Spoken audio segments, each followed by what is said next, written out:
तो नोएडा के presidium school में शिक्षक दिवस के मौके पर 6वीं क्लास की छात्रा तनुष्का शर्मा की संदिग्ध मौत से परिवार में गम का माहौल है और अलग अलग वजह बताने के लिए लगातार बातें सामने आ रही हैं। लेकिन बातें तो बहुत सारी कही जा रही हैं। 19 दिन बीत गए, सच सामने अभी तक नहीं आया है।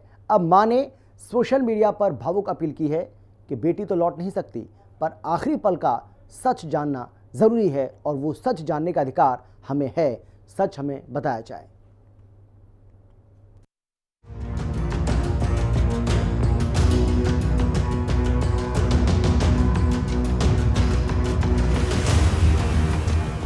अपनी बेटी के लिए इंसाफ मांगती मां।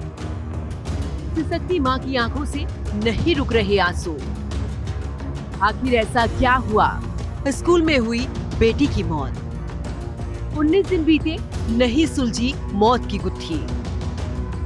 कैसे हुई छात्रा तनिष्का शर्मा की मौत? एक मां जिसकी आंखें अपनी 13 साल की बेटी को देखने के लिए तरस रही है। एक मां जिसकी आंखों से आंसू ऐसे बह रहे हैं जैसे कि आंखों से नीर बह रहा हो। एक मां जिसकी बेटी के चले जाने के बाद अपनी बेटी के न्याय के लिए टकटकी लगाए बैठी है कि उसकी बेटी को इंसाफ मिलेगा। 15 दिन बीत जाने के बाद जब एक मां को इंसाफ नहीं मिला तो कैसे वो उन पलों को याद कर रही है जो एक मां अपनी बेटी के जन्म से लेकर उसके पालने और स्कूल जाने का दर्द बयां कर रहा है। This statement shattered my entire world. मेरी फूलों जैसी बेटी थी। मैंने उसे परियों की तरह पाला था। मैंने अपने इन्हीं हाथों से उसका अंतिम संस्कार किया है। जो पेन मैं फील कर रही हूँ और जो मैंने किया, वो शब्दों में बताना पॉसिबल नहीं है। आज 15 दिन हो गए हैं मेरी बेटी को गए हुए। मैंने उसे स्कूल छोड़ा था, वही स्कूल जो एक सेकंड होम होता है, एक सेफ हाउस होता है, जहां हम ये सोच के बच्चों को भेजते हैं कि वो सेफ रहेंगे। उसी स्कूल में उसकी मौत हुई है। मुझे सिर्फ अपनी बेटी के आखिरी मोमेंट्स का सच जानना है।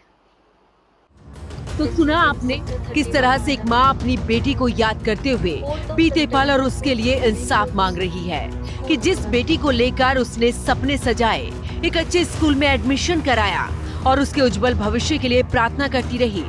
लेकिन इस माँ को क्या पता था कि जिस बेटी के स्कूल से घर आने का वो इंतजार कर रही है, वो बेटी घर नहीं बल्कि उसकी लाश उस माँ को मिलेगी। ये सोचकर उसका दिल बैठा जा रहा है कि उसकी बेटी अब इस दुनिया में नहीं है। उसके लिए एक माँ इंसाफ की गुहार लगा रही है। अब आपको सिलसिलेवार पूरे तरीके से बताते हैं कि आखिरकार ये मामला क्या है। दरअसल नोएडा के सेक्टर 52 में रहने वाली छात्रा तनिष्का शर्मा शिक्षक दिवस को लेकर काफी एक्साइटेड थी, लेकिन उसे ये पता नहीं था कि उसका वो दिन जिंदगी का आखिरी दिन होगा।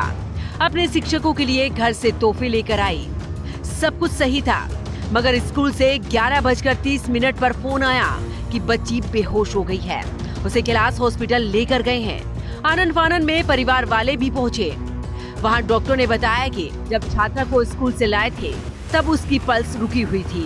काफी बचाने की कोशिश की गई, मगर सब नाकाम रहा। मेरी फूल जैसी बेटी थी। वो class 6B presidium sector 31 Noida में पढ़ती थी। 4 सितंबर को मैंने खुद उसे स्कूल छोड़ा था। टीचर्स डे की सेलिब्रेशन थी। करीब 11:30 AM मुझे टीचर्स का कॉल आता है कि आपकी बेटी फेंट हो गई है, इमीडिएटली आ जाइए, हम उसे कैलाश ले जा रहे हैं, आप वहीं पर आइए। जब हम कैलाश पहुंचे तो डॉक्टर्स ने हमें बताया that my daughter was brought dead. Tanishka के परिवार वाले बताते हैं कि कुछ शिक्षकों का कहना है कि उनकी बेटी कैंटीन में खाना खाते हुए बेहोश हुई, तो वहीं कुछ का कहना है कि बच्ची मंच पर जाते समय सीढ़ियों पर बेहोश हुई। उधर कुछ बच्चों का ये भी कहना है कि लुका छुपी खेलते समय ये हादसा हो गया। खेलते समय तनिष्का दूसरी मंजिल पर छुपने गई, उसके चिल्लाने की आवाज आई थी। टीचर कुछ बच्चों के साथ उसे नीचे लेकर आए। इस प्रकार स्कूल के लोग अलग अलग कहानी सुना रहे हैं। तो वहीं अब इस पूरे मामले में स्कूल के प्रिंसिपल ने बताया कि पुलिस जांच कर रही है और स्कूल प्रशासन भी पुलिस का जांच में पूरा सहयोग कर रहा है। तबीयत खराब हुई बहुत ज्यादा, जिसके चलते हम बच्चे को तुरंत कैलाश हॉस्पिटल सेक्टर 27 लेकर गए। वहां पर डॉक्टर्स ने बताया कि इसकी डेथ हो गई है। इनिशियल ट्रीटमेंट के बाद दे डिक्लेयर दैट। जब हमारे पेरेंट ने हमें अप्रोच किया, तब तक जो DVR है was being taken by the police and पूरी तरह से कोऑपरेट कर रहे हैं, सपोर्ट कर रहे हैं हम पेरेंट को भी एंड इन्वेस्टिगेशन के लिए पुलिस को भी। स्टेटमेंट लिए जा चुके हैं स्टाफ मेंबर्स के एंड जो भी एविडेंसेस हमें प्रोवाइड करने थे same has been given to the police. लेकिन वही इस मामले को लेकर तनिष्का शर्मा की मां का कहना है, इस घटना को हुए करीब 15 दिनों से ज्यादा हो गए हैं। मैंने उसे स्कूल छोड़ा। स्कूल बच्चों के लिए दूसरे घर की तरह होता है, जहां पर अभिभावक बच्चों को छोड़ने के बाद सुरक्षित महसूस करते हैं। उस स्कूल में उसकी मौत हो गई। मुझे मेरी बेटी के आखिरी पल का सच जानना है। मुझे पता है कि अब मेरी बेटी वापस तो नहीं आ सकती, लेकिन ये मेरा हक बनता है कि आखिरी कुछ मिनटों में उसके साथ क्या हुआ था, ये सच सबके सामने आए। मैं केवल न्याय पाना चाहती हूँ, मुझे केवल सच जानना है। अब ऐसे में सवाल ये भी है कि आखिरकार अब तक पुलिस ने अगर इस मामले में जांच की है तो CCTV फुटेज भी देखे होंगे, तो फिर इस मामले में सच सामने आना चाहिए था। तो वही माता पिता ने स्कूल की आपातकालीन प्रतिक्रिया, मेडिकल रिपोर्ट, कर्मचारियों के बयान और CCTV फुटेज की गहन जांच की मांग की है।